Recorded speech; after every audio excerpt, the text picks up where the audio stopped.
Mnajua mimi nilikuwa waziri wa elimu. Mheshimiwa Rais Kibaki wakati alikuwa rais, even President Clinton said one person angependa kukutana na yeye kwa maisha yake wakati aliulizwa ni Mheshimiwa Kibaki.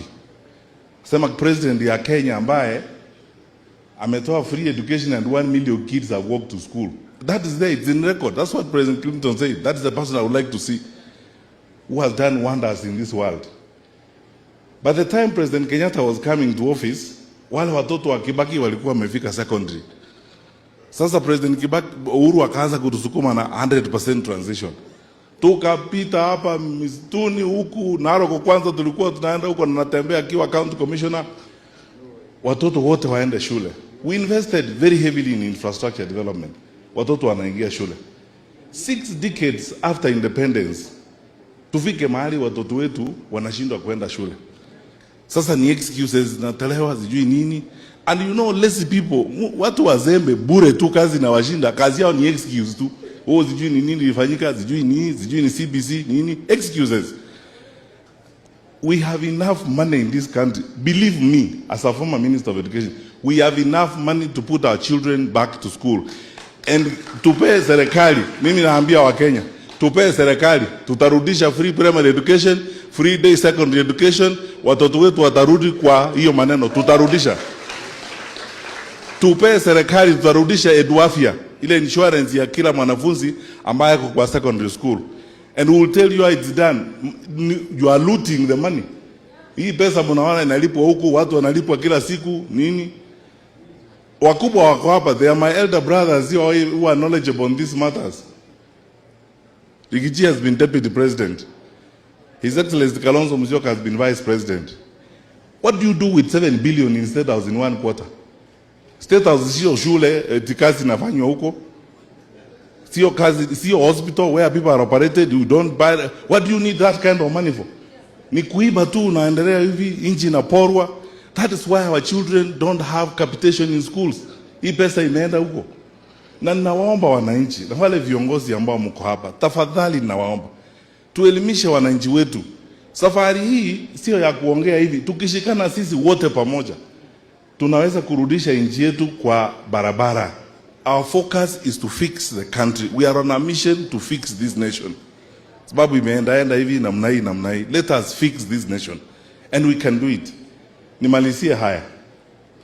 Mimi mzee Kamanda ningemwambia hivi. Unajua tumefika, ni vizuri ndio vile tunaongea. Na nataka kuambia from the bottom of my heart, my brothers and sisters. Nchi yetu mahali tuko sasa, lazima sasa tuungane. The needs and the demand of our people is bigger, stronger, and even much more forceful than the ambitions and needs of our individual leaders. Ukienda leo nyumbani ujiulize swali. Na ndio mimi nataka kumalizia. Wewe jiulize, honestly wewe mwenyewe ukiwa tu peke yako. Hawa wangwana kama wamefikisha nchi yetu hapa kwa miaka 3. Hebu jiulize wakipewa miaka 5 utakuwa na nchi inaitwa Kenya. So if you really love your country, and I believe all of us love our country. Saa hii sio eti kwamba lazima Kalonzo awe president, au lazima Matiang'i awe president, au lazima Gachagua awe president, ama Martha lazima awe president. Saa hii lazima tusaidie nchi yetu jamani. Tukiendelea kuongea hii maneno, tunafanya mzaha namna hii sarakasi hivi, na huyu sasa ataanza hiyo sarakasi, unajua hawana akili. Na mimi nikwambie sio viongozi hawa hawana akili. Kenya is suffering because it's under average leadership. Wale watu ambao wanatuongoza ndio shida. Shida sio inchi, shida hiyo akili kwanza tunaambiwa sasa. Wanasemekana ikina Kalonzo hawana akili, Rigiji hawana akili. Sasa wewe mimi nakuuliza, mtu ukiwa na akili, upewe serikali mahali watoto wanaenda shule. Kesho watoke shule hawaendi shule. Hiyo ndio akili kweli? Uko na akili kubwa sana. Wagonjwa hawana chakula hospitali, madawa hakuna. Wewe ni mtu wa akili sana. Barabara kama hii tulikuwa tunafanya hapa nyoka, hata hii Mama Road hapa Murang'a tulianza na Mheshimiwa Uhuru Kenyatta ikwame. Ni watu wa akili zaidi. Wale wako na akili zaidi. Barabara kama hii Keno Marwa, when we were in government, this plan tulikuwa, I was the chairman of the government projects when we were in government. We were saying hii ni kitu ya kumalizika in 2 years tumemaliza. Sasa wale wako na akili nyingi bado wako na hayo huko. Sijui kama ni akili na wazidia manikazi. Wako na akili nyingi hao. Sasa tumefika mahali tuongozwa na watu wale wako na akili nyingi, polisi na goons wanatembea pamoja. Hao ndio watu wako na akili. Hapo tunafanya nchi yetu inakuwa namna hiyo. Mpaka we are becoming a laughing stock kwa sababu tuko na watu wako na akili. Sasa wale hawana akili ndio tumeangalia kutoka kwando. Wale wako na akili nyingi ni wale wanaweka polisi pamoja na goons, and you hope you will have a stable country. Jamani, tuache hii sarakazi.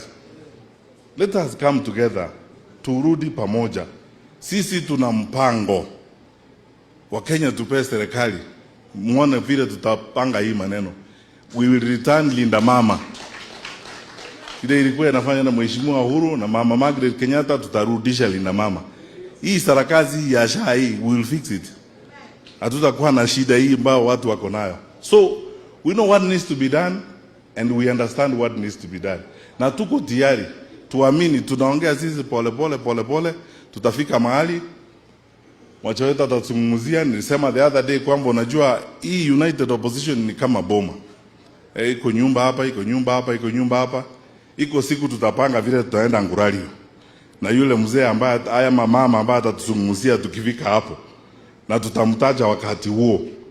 Na tutafanya Ngurario mzuri sana. Na tutakuwa mbele. Finally, very finally. Nataka kuwaambia wakubwa wetu wa serikali. Wafanyakazi wa serikali wameteseka. Ukiangalia pay slips ya wafanyakazi wa serikali, saa hii people have lost faith in public service. Kwa sababu there is no earning, pay slip imepotea. There is no respect for structure in the public service. So wakati viongozi wetu wa serikali wanasema hatujui, eti sisi hatuna akili, hatujui kitu gani kinaendelea, wale wafanyakazi wa serikali ambao wanafanya nao ndio wanatuambia mambo mingi. Na unajua wengine tulitoka hapo hivi majuzi, tunaelewa kila kitu. Wasifikiri eti sisi ni wajinga sana. We understand even this, we have even done our own polls and we understand what's happening. Waseme ukweli, they have no path to election victory. They doesn't exist. Na sisi tukiungana pamoja namna hii, there will be no contest. It will not be 50+1, it will be 70+1. There will be no contest. They have no path. Wasiseme wasifikiria tujui, tunajua. We also carry out this data, tunajua. Sisi eti ni wajinga, tumelala chini ya mti tunangoja kuambiwa. We are not that foolish. We understand what's happening. So, let them conduct themselves with a sense of decency. Tunawaheshimu, sisi hatuwatukani sababu tunaheshimu hayo maofisi. Tunawaheshimu kwa sababu ni viongozi wa nchi yetu. Baheshimu wananchi pia, tuende pole pole, Mungu akitujalia. Wakati huo ukifika, public offices like that, today you are there, tomorrow you are not. Wende kungojea samu yako pia wakati mwingine. But the country must go on. Usiue watu eti ni kwa sababu unataka kuinsist eti ukae. Yule Mheshimiwa Muturi alisema, unataka kufanya mambo mingi, unataka kuinsist ukae. Watu wakikataa wamekataa, kiti ni yao, sio ya mtu binafsi. Tunawaombea mema na viongozi wa kanisa tunawaombea, lakini tunataka kuwauliza tafadhali leo, nyinyi kisirani hii tuko nayo, wengine wenu ndio mlituletea, sababu kila siku unajua wakati mwingine mimi nashinda kusema mwadhani agoshwe, sababu unajua hiyo ilikuwa anthem ya watu fulani. Tu anabeba Biblia kubwa inaweza kumwangusha chini. Anaenda kule tunataka kuonyesha eti hao ndio Wakristo wa kweli, sisi hatujui kuimba. Ngaiwa kwa so on. Sawa? Sasa medhirika wazi ukweli mahali huko. Tunawaomba viongozi wa kanisa sasa, kwa sababu nyinyi na sisi we are in the same boat. Ama namna gani? Mmesumbuka. Basi tusaidie.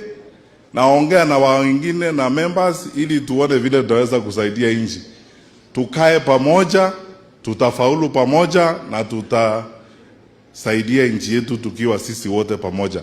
Tunawapenda wananchi, mukae na imani. We will save our country. Be hopeful, never lose hope. God bless you.